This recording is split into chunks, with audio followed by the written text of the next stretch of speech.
Hello students, आज हम लोग कर रहे हैं 8th क्लास की हिंदी एनसीईआरटी का 4th चैप्टर, जो कि एक कविता है और जिसका शीर्षक है ओस। इसके रचयिता हैं सोहन लाल द्विवेदी। हरी घास पर बिखेर दी हैं ये किसने मोती की लड़ियाँ, कौन रात में गूंथ गया है ये उज्जवल हीरों की कड़ियाँ।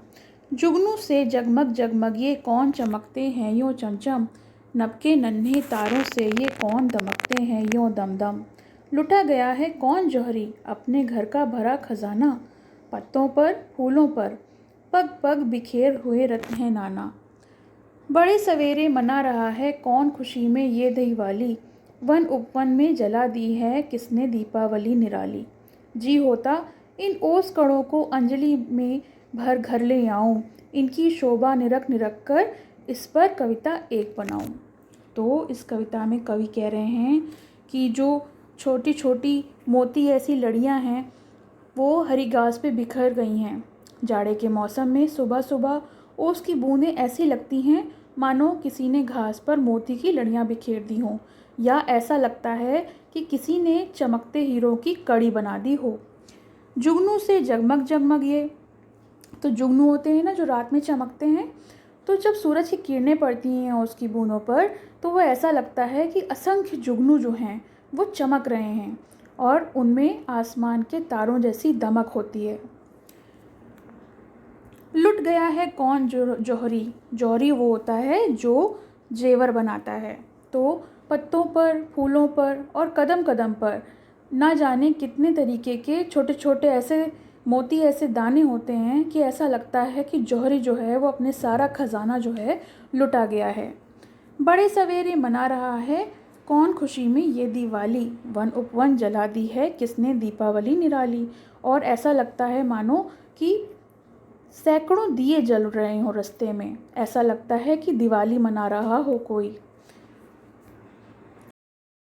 जी होता इन ओस कणों को अंजलि में घर भर ले जाऊं, इनकी शोभा निरख निरख कर इन पर एक कविता बनाऊं।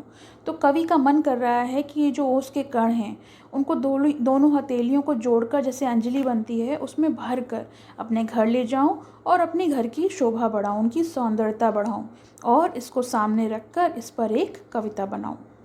तो ये तो हो गया कविता का अर्थ, और अब हम इसके प्रश्नोत्तर और शब्दार्थ देख लेते हैं। तो शब्दार्थ हैं इसके। शब्दार्थ: गूंथना यानी पिरोना, उज्ज्वल यानी चमकता हुआ या उजला। जुगनू, जुगनू होता है एक तरह का कीड़ा जो रात में उड़ता है और उसके अंदर से रोशनी निकलती है, जो उसकी दुम होती है, टेल होती है, उसमें से रोशनी निकलती है। नभ, आकाश या आसमान। जौहरी, रत्नों की जो जांच परख करता है और रत्न बेचता है उसे जौहरी बोलते हैं। खजाना, रुपया सोना चांदी रखने का स्थान। रत्न, रत्न तो होते हैं जो छोटे छोटे नग होते हैं यानी कीमती पत्थर। नाना यानी अनेक। निराली यानी सुंदर मनोहर।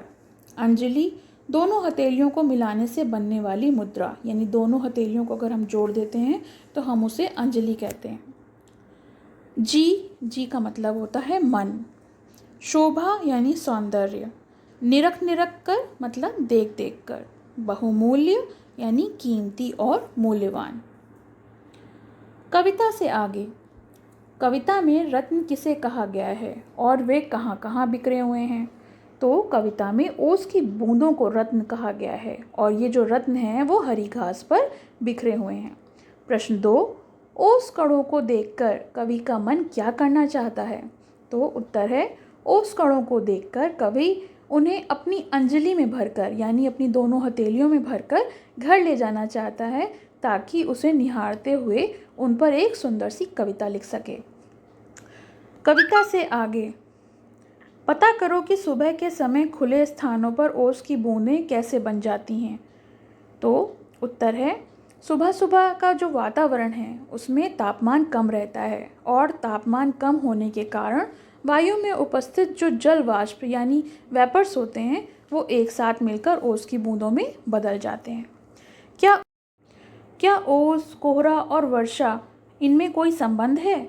इसके बनने और होने के कारण का पता लगाओ और उसे अपने ढंग से लिखकर बताओ।